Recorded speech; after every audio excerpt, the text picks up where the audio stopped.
si tu n'y as point égard. Voici le jour de votre gêne, vous vous livrez à vos penchants et vous traitez durement tous vos mercenaires. Voici, vous gênez pour disputer et vous quereller, pour frapper méchamment du poing. Vous ne gênez pas comme lever ce jour, pour que votre voix soit entendue en haut.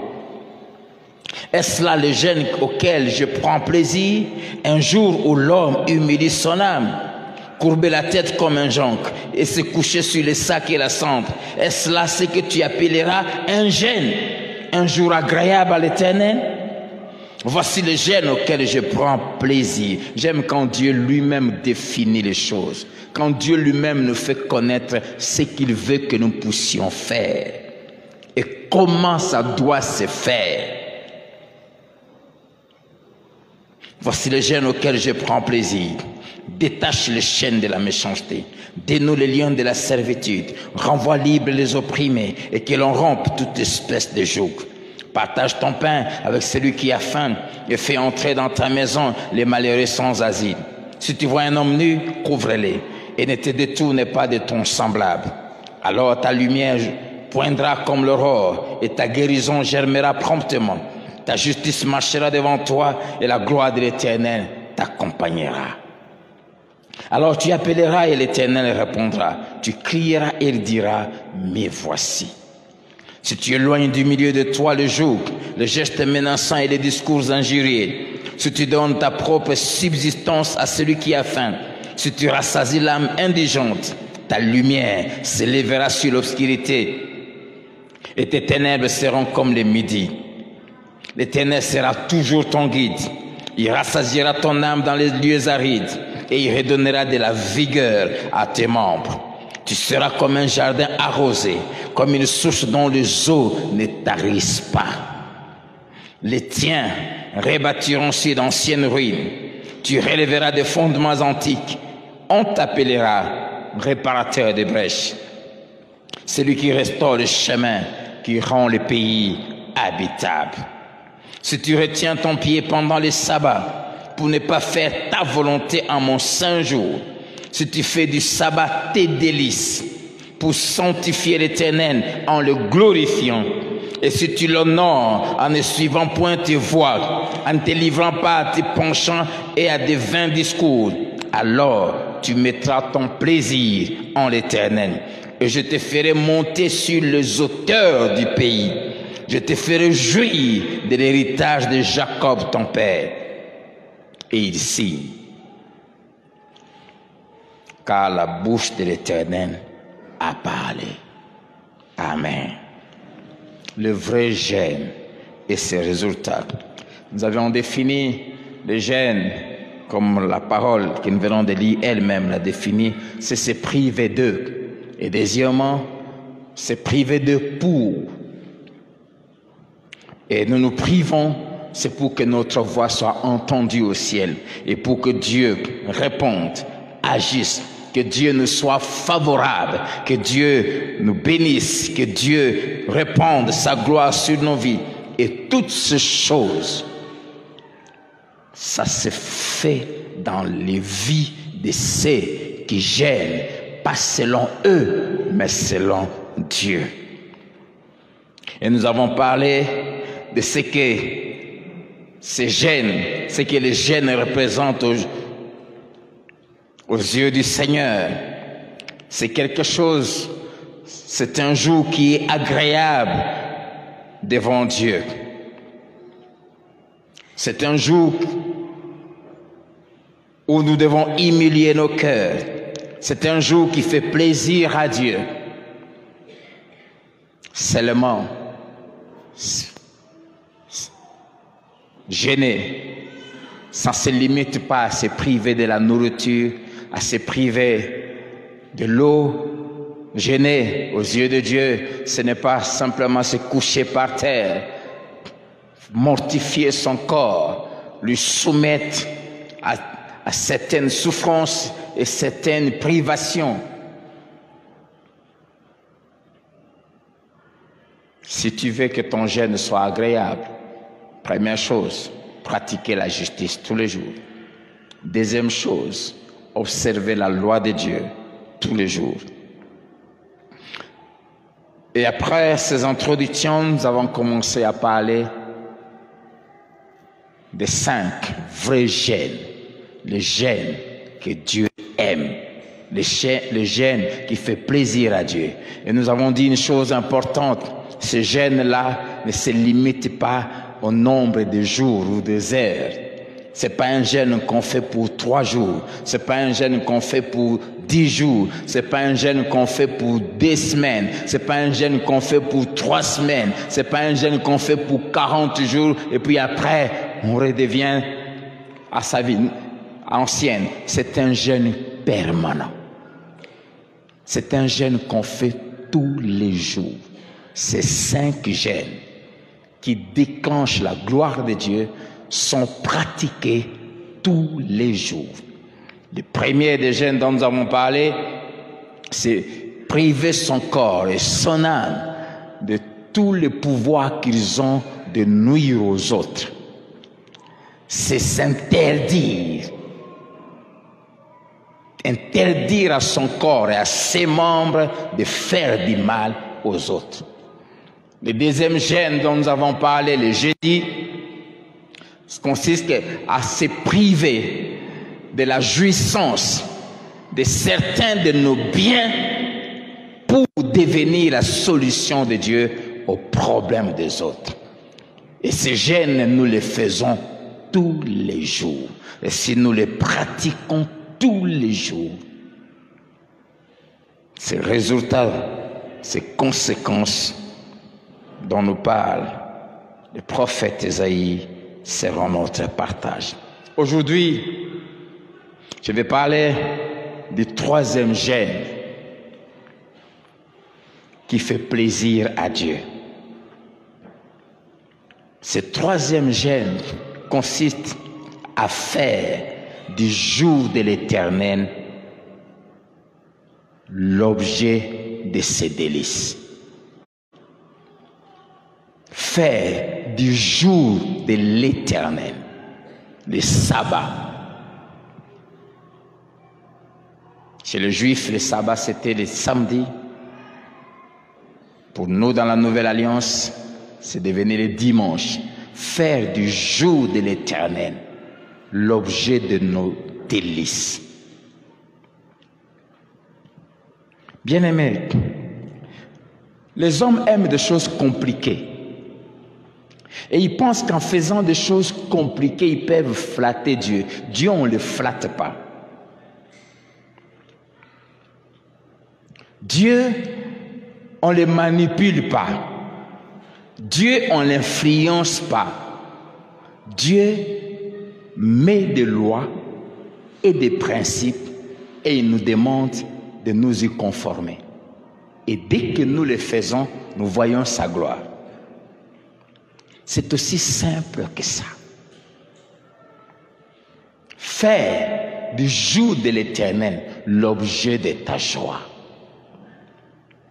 Si tu fais de ce jour l'objet de sa joie, de ta joie, tu verras la gloire de Dieu. Pourquoi ce jour est si important pour Dieu et en quoi ça devient un gêne, une privation? Simplement parce que ça exige un grand amour pour Dieu. Parce que ce jour, Dieu l'a établi après nous avoir donné 6 jours de travail. Verset 13.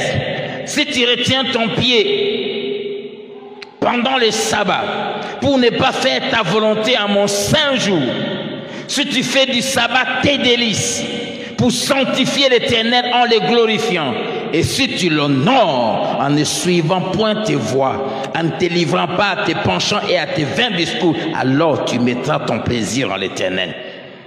Et je te ferai monter sur les hauteurs du pays. Dieu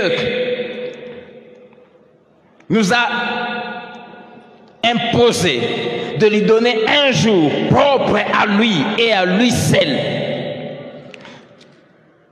Ce jour devient une privation parce que ça intervient après 6 jours de travail. Genèse chapitre 2, Versets 1 à 3. Ainsi firent achever les cieux et la terre et toutes les armées.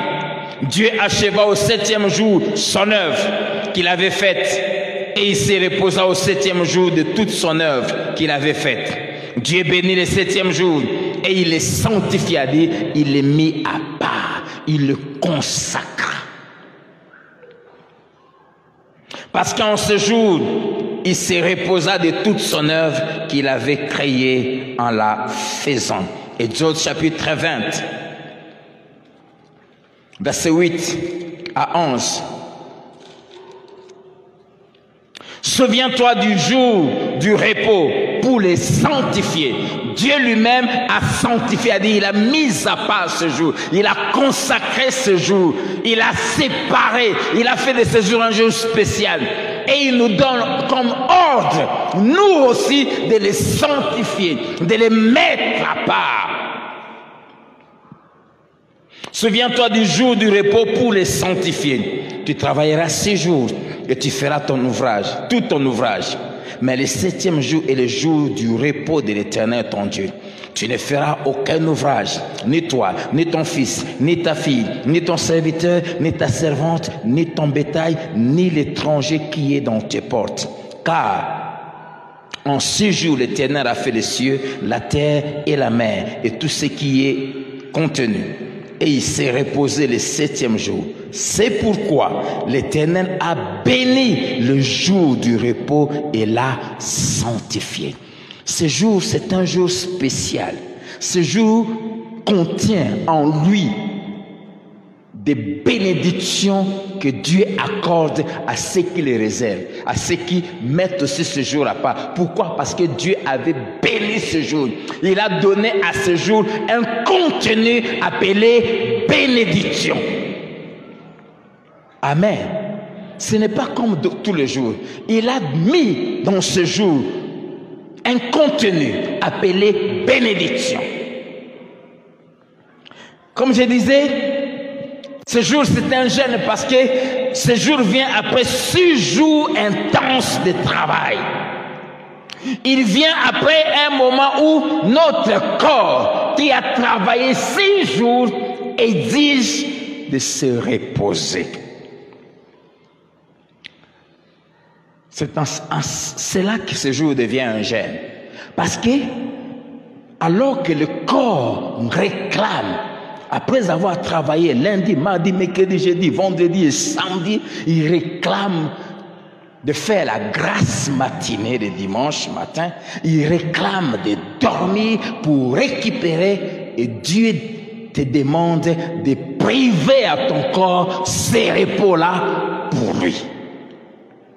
Je me fais comprendre? Priver à ton corps ces repos dont tu as besoin pour Dieu. Et il est dit, je dis, fais de ce jour le jour de tes délices. Le mot délice veut dire un plaisir qui nous ravit, qui nous transporte. Un vif plaisir, une félicité, une joie exceptionnelle, mais qui nous pénètre et qui envahit tout notre être. C'est le jour le plus important de la semaine pour celui qui connaît Dieu. Amen. C'est un jour que celui ou celle qui connaît Dieu attend avec impatience. C'est un jour où celui qui connaît Dieu languit après ce jour.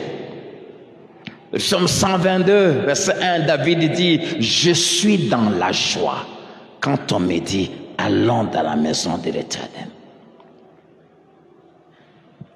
Et cette joie, on fait de ce jour ces délices. Dieu voit que ce jour est un jour important pour nous. Nous faisons de ce jour un jour de délices, un jour que nous aimons par la manière dont nous nous comportons vis-à-vis de ce jour. Amen. Cela se fait voir par la manière dont nous nous préparons pour ce jour. 1 Corinthiens chapitre 16, le verset 2. L'apôtre Paul, parlant de la part du Saint-Esprit, dit que chacun de vous, le premier jour de la semaine, c'est-à-dire lundi, mette à part chez lui ce qu'il pourra selon sa prospérité, afin qu'on n'attende pas qu'on n'attende pas le dimanche. Dieu sait voir que tu prends au sérieux ce jour que lui a mis à part, par la façon dont dès lundi tu commences déjà à préparer dimanche. C'est Dieu qui l'a dit. Dès le premier jour de la semaine, commence déjà à mettre à part ton offrande, à penser déjà à dimanche, à préparer dimanche. Ce n'est pas seulement l'offrande, on va en parler. Ça paraît simple, mais c'est tellement capital pour Dieu. Et le simple fait d'aimer ce jour-là nous prédispose à des grandes faveurs de la part de Dieu. Et parmi les bénédictions attachées à ce jour, Dieu dit que 1, je vais devenir ton plaisir. 2, je vais t'élever dans les hauteurs. Il y a quelqu'un qui aime l'élévation ici? Tu veux devenir l'homme le plus important de ton entreprise, de cette nation? Parmi les choses qui poussent Dieu à nous élever dans les hauteurs, c'est l'amour que nous avons pour les dimanches.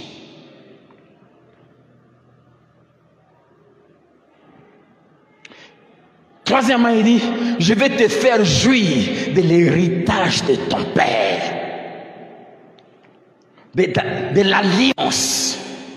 Et l'héritage de Jacob, c'est l'héritage d'Abraham. J'ai rendu ton nom grand. Toutes les nations seront bénies par toi. Je maudirai celui qui te maudira. Ces choses-là deviennent réalité dans la vie de celui qui fait du dimanche le jour le plus important de sa vie. Et ça se fait voir, j'ai dit, par la façon dont nous nous préparons vis-à-vis de ce jour. Et aux yeux de Dieu, cette préparation commence dès lundi matin. Waouh!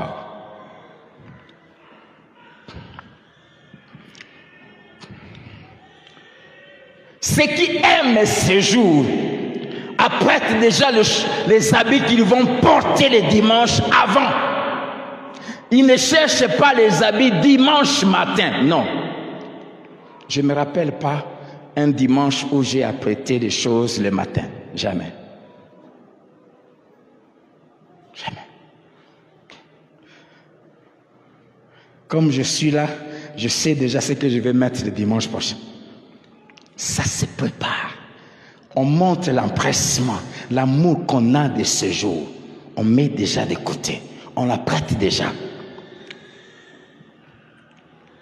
Cela se fait voir par l'heure où on dort, on va au lit le samedi afin d'être en forme le dimanche pour Dieu et ne pas commencer à dormir à l'église. Celui qui a mis ce jour à part ne va jamais au lit le samedi à minuit à 2 heures du matin.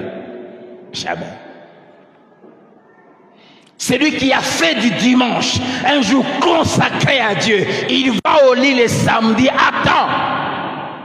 Parce qu'il tient, quand il va venir dans la présence de Dieu, être en pleine forme pour célébrer, pour adorer, pour acclamer Dieu, pour ne pas somnoler. Il se prépare déjà. Cela se fait voir par la manière dont tu te comportes dans les rendez-vous qu'on te propose les samedis.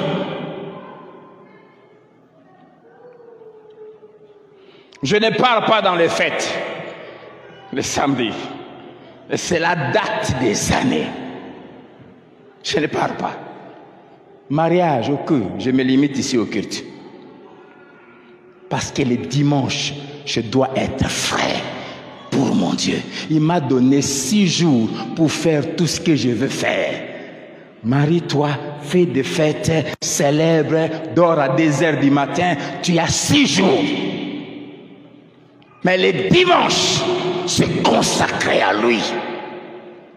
Et parce que c'est consacré à lui, je ne peux pas aller dans une fête de mariage en train de me trémousser jusqu'à 2 heures, 3 heures. Pour arriver ici à 9 heures, parce que j'ai dormi tard. Qu'il y ait des menteurs à l'église. Qu'il y ait des gens quand ils viennent ici le dimanche, Seigneur, je t'aime. Dieu les regarde et dit, escroc.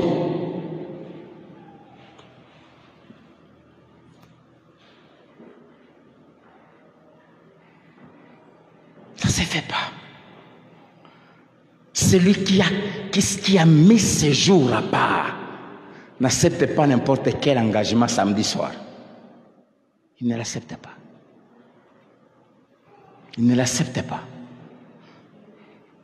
Si je ne suis pas allé au-delà de minuit le jour de mon propre mariage, et pourquoi je vais aller le jour de ton mariage à toi? Parce que le jour de notre mariage, 23h30, nous étions chez nous.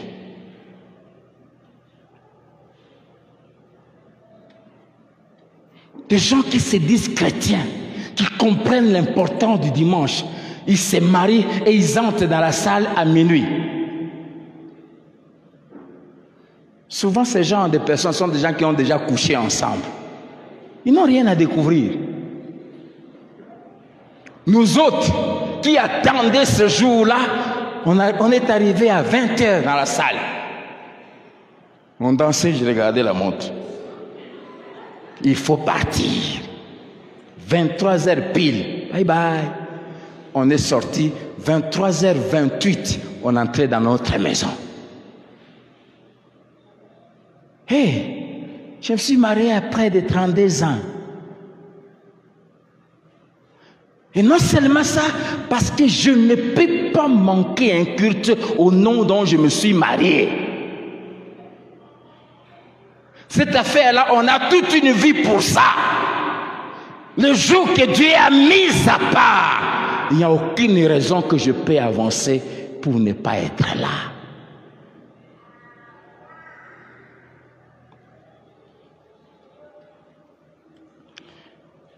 Il y a des petites choses qui permettent à Dieu de savoir si on l'aime ou pas. Ça m'avait fait très mal, un responsable. C'était pas ce dimanche, l'autre dimanche. M'a envoyé un message, non, je suis dans l'organisation d'un mariage, je ne saurais pas être là dimanche au culte. Je ne l'ai pas encore vu, j'étais tellement concentré, je vais le faire venir. La prochaine fois, je vais lui dire, tu ne peux pas diriger les gens et avoir ces mentalités-là où tu t'absentes un dimanche parce que tu devais être dans une fête de mariage. C'est inacceptable, surtout pas pour un responsable.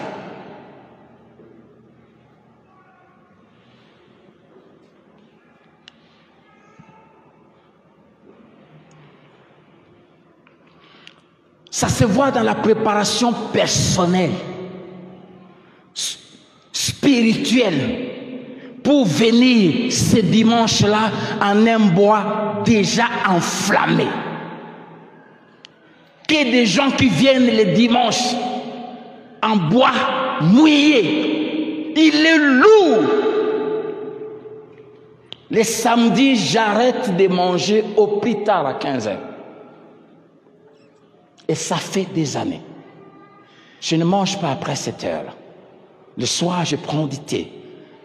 Je me prépare. Pourquoi? Je ne peux pas me retrouver ici devant un peu le ventre et moi, ça fait vous. C'est grave. Mais vous trouvez des gens samedi 23h, même à la fête. Parfois, quand certaines fêtes où j'ai eu à partir, mais je pars toujours tôt, tu vois quelqu'un qui se sert. Dimanche, il va aller au kirt. Tu les regardes.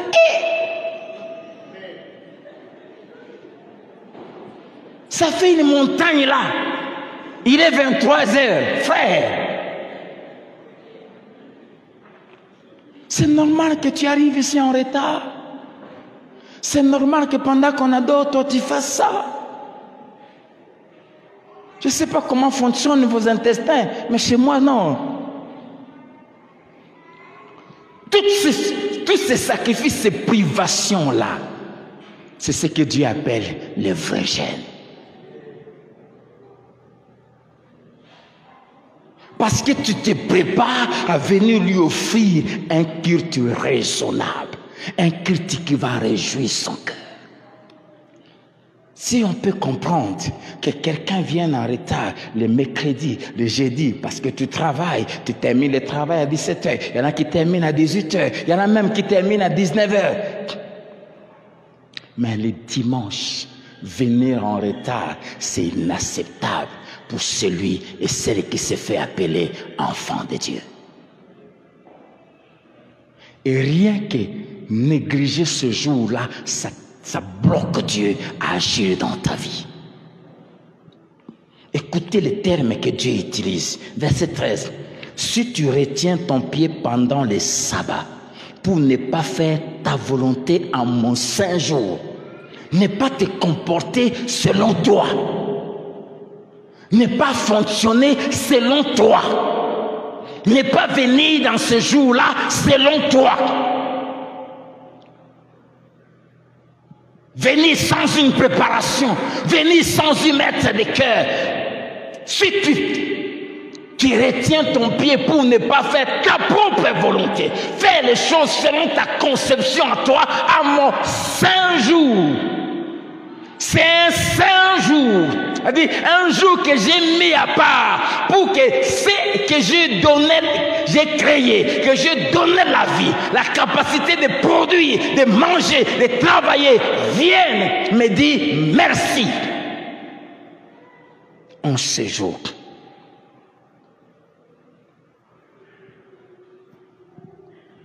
On ne vient pas dans la maison de Dieu selon notre conception. On ne sert pas Dieu selon notre conception.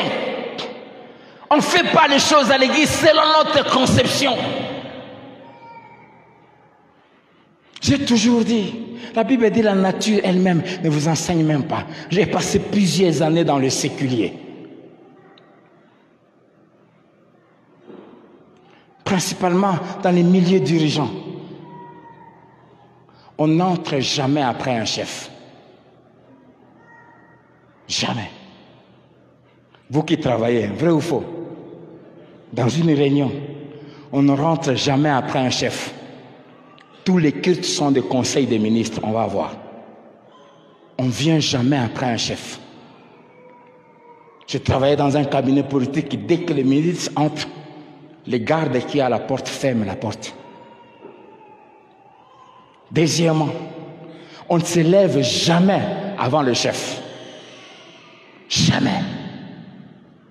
Vrai ou faux? Même si la réunion était prévue 8h à 9h. J'oublie jamais cette réunion-là. Il y avait 3 ministres. C'était une réunion interministérielle. La réunion était prévue pour 45 minutes. Et puis la réunion est finie.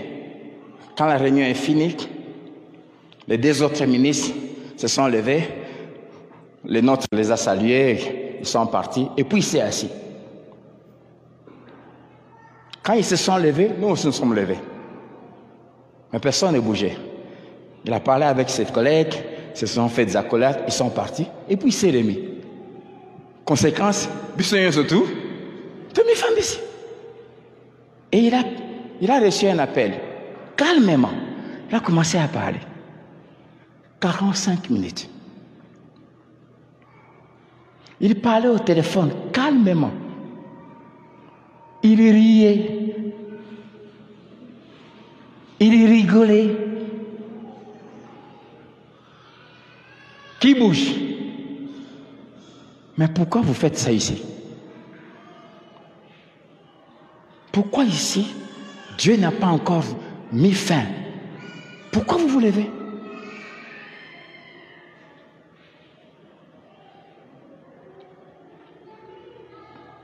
J'oublie jamais. Le président Honoré devait inaugurer On avait construit quelque chose sur poids lourd. Tous les gouvernements étaient là. Quand il termine l'inauguration, il descend de l'estrade. Au lieu d'entrer dans sa voiture, il commence à saluer les gens. On était presque vers la 14e rue et puis il commence à marcher. Le président Kabila, c'est vraiment un sportif. Hein? Il commence à marcher. J'ai vu tous ces vieux-là. Lui n'est pas entré dans sa voiture. Yona n'est pas dans la voiture. Non. Tout le monde commençait à le suivre. Il a marché, c'est vers la 7e rue qu'il va entrer dans sa voiture. J'ai vu tous ces vieux-là. Pourquoi le chef n'est pas entré dans la voiture? Personne d'autre n'entre. Et si ça se fait chez les hommes, à combien plus forte raison ici chez le roi des rois? Là au travail, lundi à samedi, tu ne fais pas ça. Et quand tu viens ici, on dépasse quelques minutes, tu te lèves, tu pars. Et tu veux que Dieu agisse dans ta vie. Tu auras beau gêner ta vie, gêne 100 jours, gêne 40 jours, si tu ne pratiques pas le vrai gêne que Dieu aime.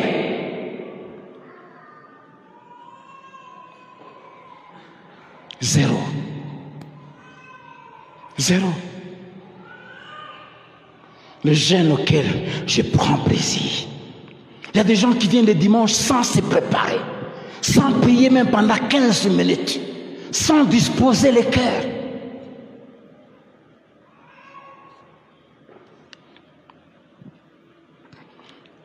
Ça se voit dans la manière dont tu participes à ces cultes. L'heure où tu arrives, comment tu participes. Comme disait le pasteur Ken le dimanche, vous trouvez des gens à l'église qui battent les mains. Vraiment, il est là comme s'il n'est pas là. Ça se voit dans l'attitude respectueuse qu'on a, un, de sa maison et deux, du culte qu'on lui rend. Jamais j'ai vu dans une réunion, dans les années où j'ai travaillé, quelqu'un d'entre nous dans les cabinets entrer avec son téléphone. Jamais. Seul le chef a ses téléphones avec lui. Quand on entre dans la réunion, tous nos téléphones sont éteints, on les laisse.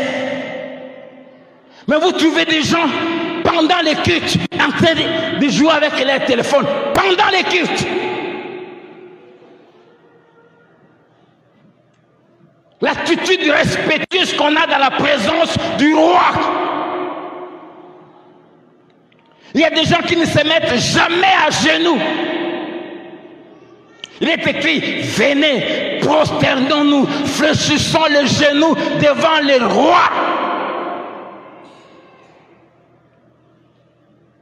Vous trouvez des gens en plein culte, en train de parler, en train de blaguer, en train de rire, en train de jouer. Un distrait.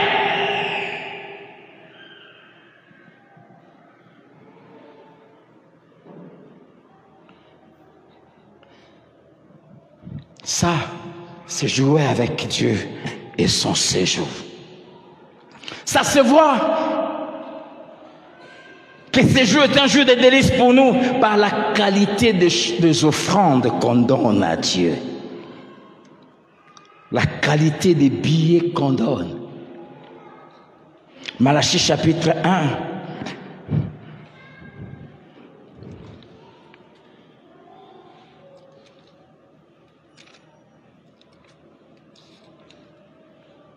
Malachie 1, verset 6 à 14. Un fils honore son père et un serviteur son maître. Si je suis père, où est l'honneur qui m'est dû? Si je suis maître, où est la crainte qu'on a de moi? On nous a parlé de l'honneur le dimanche. Dit l'Éternel des armées, à vous sacrificateurs, nous sommes des sacrificateurs, nous qui avons accepté Jésus. Qui méprisez mon nom et qui dites, en quoi avons-nous méprisé ton nom? Vous offrez sur mon autel, dans ces paniers ici, vous offrez des aliments impurs, Et vous dites, en quoi t'avons-nous profané? C'est en disant la table de l'Éternel est méprisable. Vous avez du mépris pour ce qui est donné ici. Et vous entendez des propos des gens, comme le pasteur Ken le disait le dimanche. Ah, quand on donne, on enrichit les pasteurs. J'aime souvent le dire. Je vais encore le répéter ce matin.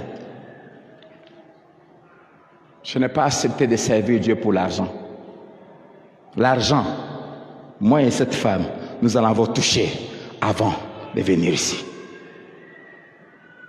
Amen.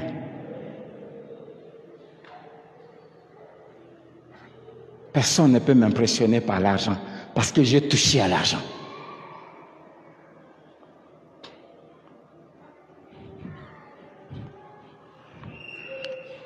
Et parfois quand j'entends les gens parler, vous jouez avec avoir l'argent. Hein? Vous jouez avec avoir l'argent. Parce que les gens que moi je connais qui ont l'argent, ils ne parlent pas. Ils ne parlent pas. Les gens qui ont l'argent, ils ne parlent pas. C'est l'argent qui parle. La Bible dit, quand tu vois un homme qui parle sur sa propre vie, il y a plus à espérer d'un insensé que de lui.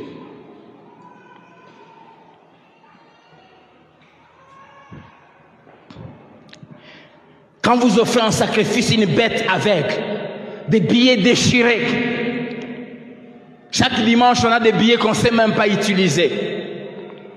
Même quand on amène ça à la banque les refuse.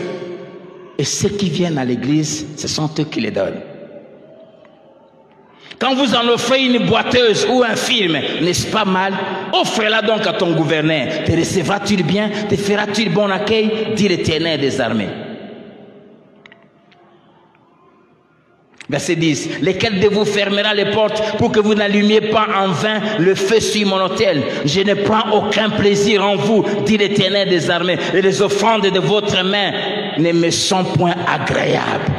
Depuis le lever du soleil jusqu'en son couchant, mon nom est grand parmi les nations, et en tout lieu on brille de l'encens, l'honneur de mon nom, et l'on présente des offrandes pures. Car grand est mon nom parmi les nations, dit l'Éternel des armées. Mais vous les profanez en disant, la table de l'Éternel est souillée. Et ce qu'elle rapporte est un aliment méprisable. Vous dites quelle fatigue, et vous les dédaignez, dit l'Éternel des armées. Et cependant, vous amenez ce qui est volé, boité ou infirme, et ce sont les offrandes que vous faites. Puis-je les agréer de vos mains, dit l'Éternel. Maudit soit le trompeur qui a dans son troupeau un mâle en bon état, et qui vous est sacrifié au Seigneur une bête chétive. Car je suis un grand roi, dit l'Éternel des armées, et mon nom est redoutable parmi les nations. Alléluia. Le Dieu que nous adorons ici est un grand roi. Maudit soit celui dans sa poche, dans son sac. Il y a des billets de 100, il y a des billets de 50, il y a des billets de 20 $. Et puis il prend un billet de 1000 francs fatigué et il met dans le panier de Dieu. Et pourquoi il le fait? Parce que dans sa tête, il se dit, c'est méprisable la table de Dieu. C'est parce que tu ne sais pas qui il est. Et Dieu lui-même, il dit, du lever du soleil jusqu'à son couchant, dans la terre entière, son nom est célébré, son nom est craint, son nom est respecté par ceux qu'il aime, ceux qui tremblent devant lui.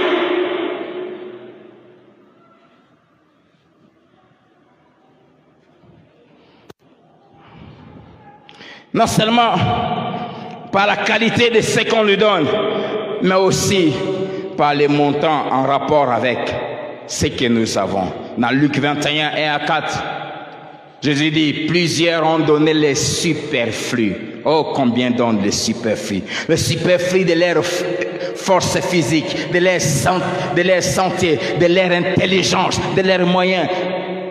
Il y a un frère qui me disait, il y a quelques autres ouvriers qui lui disaient, toi tu es là à l'église tous les jours, il y a pas foutakayo, pasteur à foutakayo. Regarde les gens qui viennent à l'église qui ont ce genre de conception.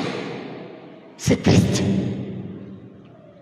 Tu réfléchis comme ça, tu seras malheureux toute ta vie. Tu ne monteras jamais dans les hauteurs. Jamais.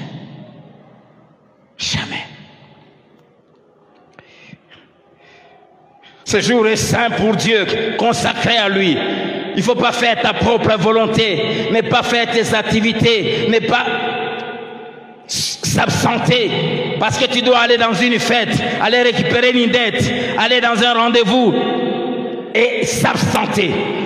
Ce jour est sanctifié par Dieu. Et il faut sanctifier Dieu en le glorifiant. Par ta présence, ta louange, tes acclamations, tes cris de joie, tes offrandes, tes danses. Et si dans l'ancienne alliance, c'était les sabbats, seulement les samedis, c'est parce qu'il n'y avait qu'un seul lieu de culte. Et tous les pays devaient aller là-bas. Mais dans la nouvelle alliance, Dieu a fait de nos cœurs le temple de Dieu. Et 2, l'église est répartie dans les églises locales.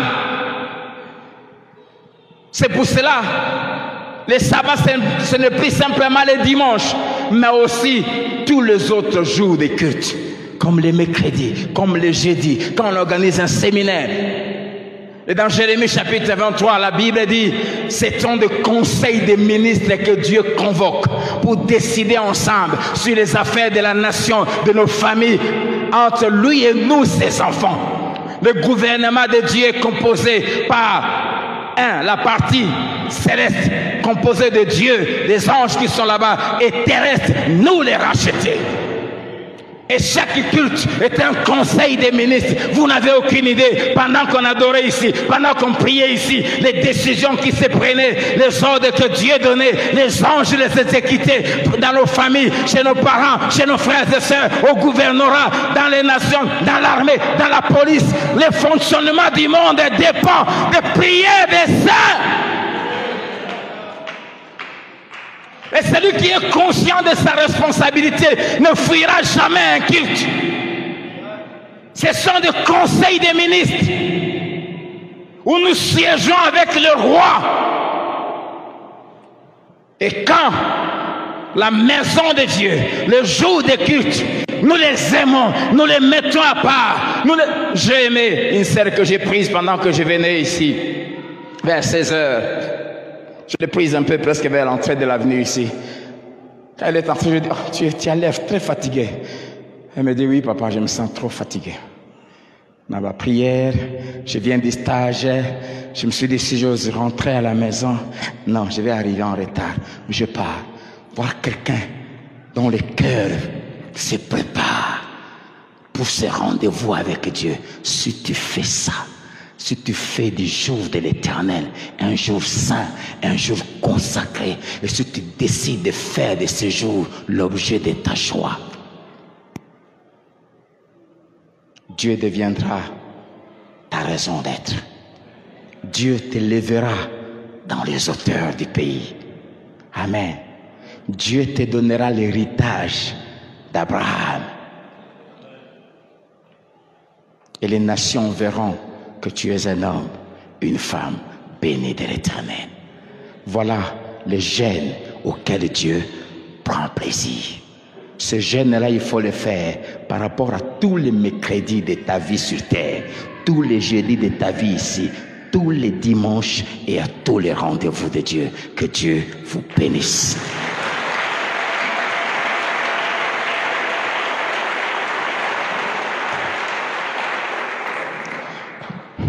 Inclinons nos têtes. J'aimerais juste que tu dises à Dieu une phrase. Seigneur, je veux vivre ce vrai jeûne. Le jeûne auquel tu prends plaisir. Parle au Seigneur.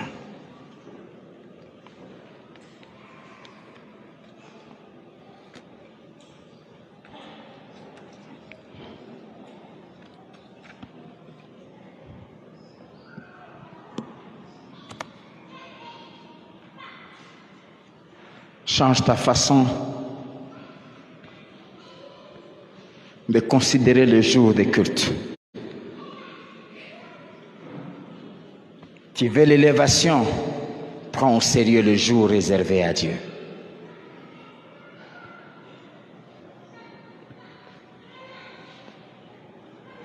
Merci Seigneur de nous avoir parlé. Donne-nous de vivre, de faire du dimanche, mais aussi des autres jours de culte, nos délices, afin que nous voyions ta gloire. Bénis nos dîmes et offrandes, au nom de Jésus. Amen.